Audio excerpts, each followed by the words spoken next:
So today is my daughter's birthday, and I'm going to make her a chocolate cream pie. It is her favorite, and on our birthdays we get to pick what we like for our dessert. I've made the chocolate cream pie crust with graham crackers, with ginger snaps, with cookies, with pie crust. But yesterday I made graham crackers with fresh milled flour. So that is what I'm going to use today. And I need, for this pie crust, because I'm making a large, I'll need about 1.5 cups of graham crackers. And these are so good. I got this recipe from the Sue Becker Fresh Milled Bread book, and I did use some cinnamon sugar on the ones we ate, and it turned out so good. I'm going to make these again.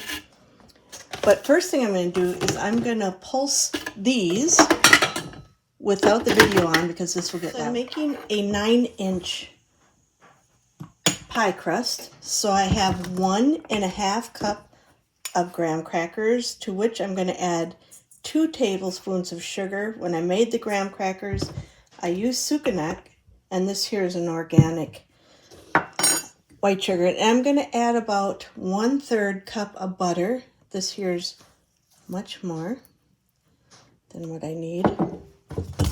And I've got a 9-inch pan, and I've got my spare pan. And I'm going to mix this up, and then we'll be back to put this into the pan.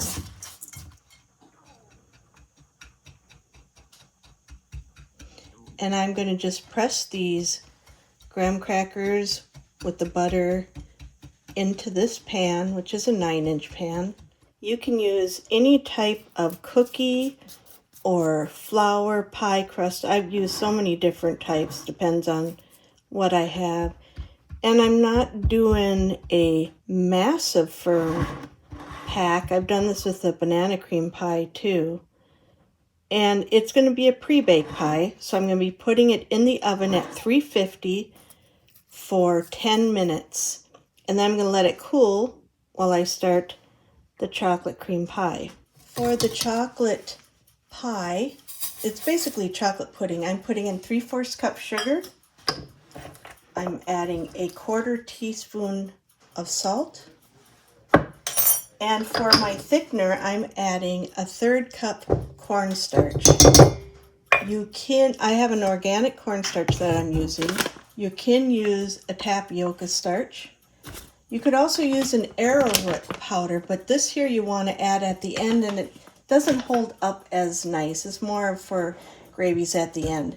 And to this, I'm going to add about 1/3 cup of assorted mixed cocos that I have here, that I'm just going to use up what I have. So I'm going to get that measured out. 1/3 cup of cocoa, and I have assorted. You can see the different colors I have. I have 3 types of cocos.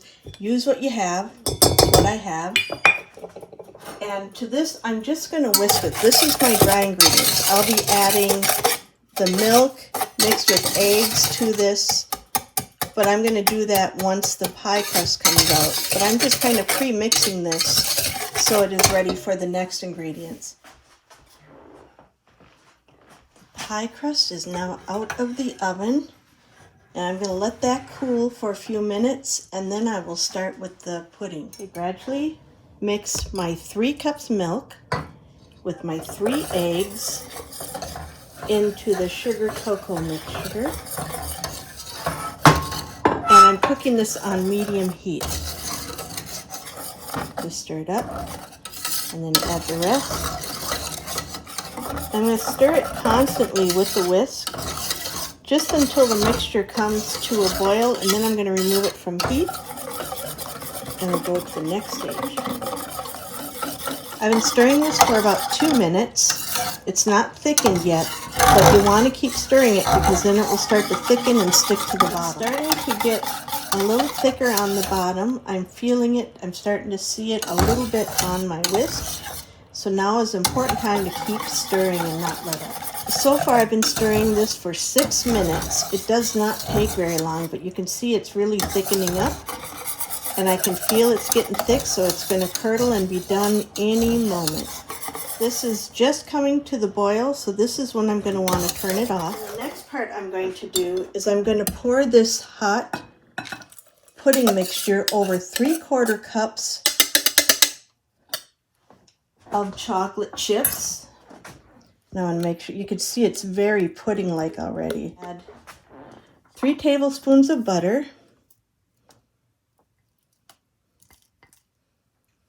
I got a little bit left over in here. And I'm going to add 2 teaspoons of vanilla. And this is some that I made. This has been aging for several years now. And the butter's already melting. I want the chocolate chips to melt. And I'm going to whisk this until it is silky smooth and all melted. And this whole process from start to finish only took about 7 minutes. I'm going to pour the majority of that into the main pie.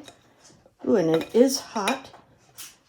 And then I have my little tester here that I pour the rest into. And it tastes wonderful. It's thick, rich pudding is basically all it is to cover it with some Glad wrap and chill it in the fridge for about 3 hours.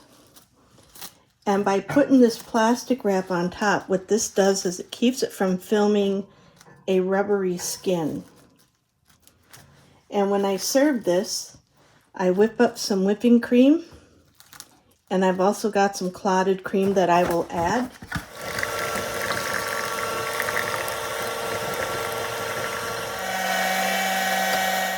Chocolate cream pie. This one is mine, and you can see it's very rich. Dog, nope. And this is with clotted cream and whipping cream. I made mayo again, this time using sunflower oil, and look how thick it is, and it tastes amazing. Yes, Dave? Yes. Made 4 things of bread, but we brought some over to our neighbors. This is just what we have left. Regular, fresh milled bread.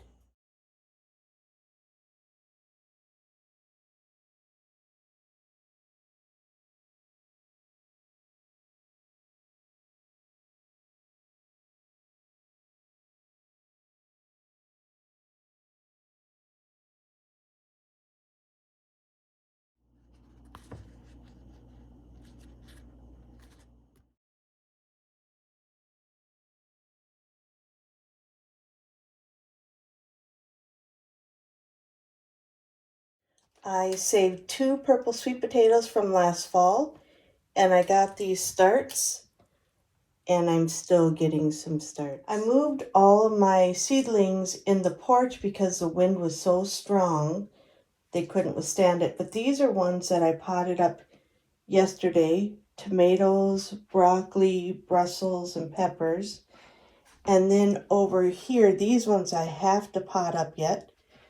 My seed snail trails are all sprouting. You can see that. I'm trying an experiment with the onion sets. These ones I potted up, and some more onion sets.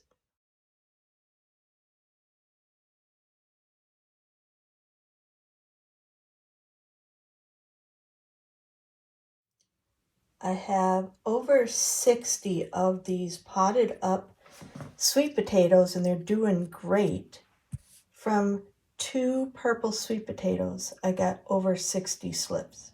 My plants out in the outside greenhouse, I have trimmed my onions 3 times. They are growing like crazy. Lots of stuff, and I have lots of stuff left to pot up, and 4 more trays in the house.